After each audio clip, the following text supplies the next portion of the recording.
রাজ্যের প্রতিবাদে আজ রাজ্য জুড়ে প্রতিবাদের অধ্যান ঘটন। শিক্ষকদের উপর লাঠিচার্জের প্রতিবাদে সমস্ত মানুষ এক হন।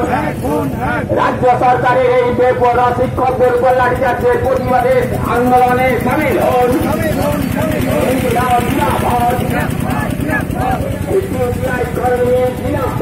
চাকরি দিতে বাধ্য করেছে, টাকা দিতে বাধ্য করেছে।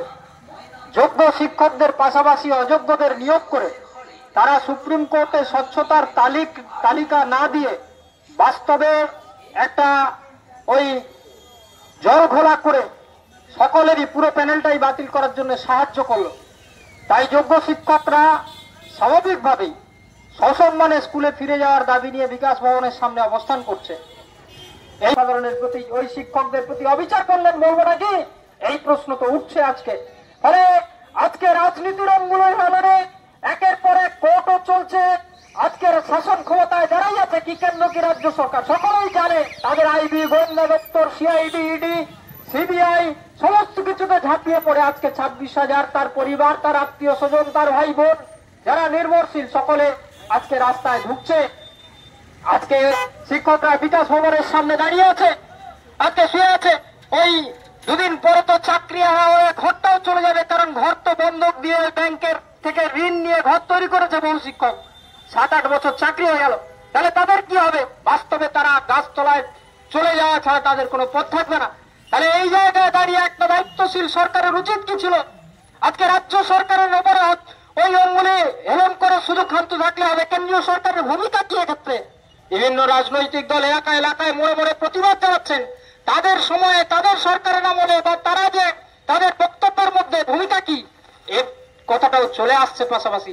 ফলে আজকে শিক্ষকদের উপরে এই আক্রমণের বিরুদ্ধে আপনি যদি প্রতিবাদ না করেন, তাহলে কিন্তু শিক্ষা ব্যবস্থার উপরে আক্রমণটা নেমে আসছে।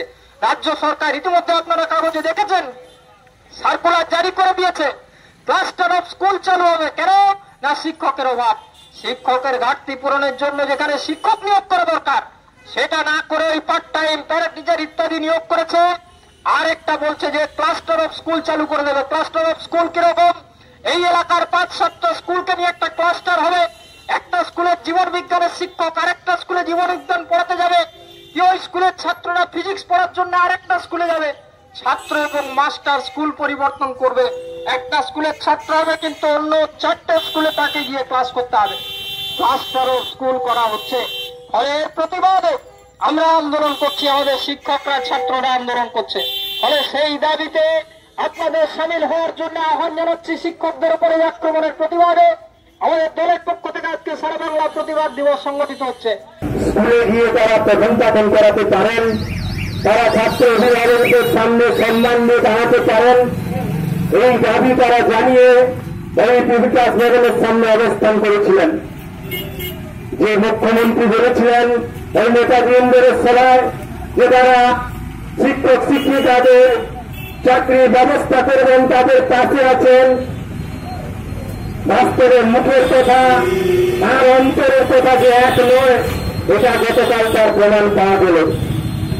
গতকাল সন্ধ্যার পরে এই বিকাশ ভবনের সামনে আন্দোলনরত, শান্তিপূর্ণ অবস্থানরত শিক্ষকদের উপর যেভাবে লাঠিচার্জ করা হলো তার নিন্দা জানানোর ভাষা নেই।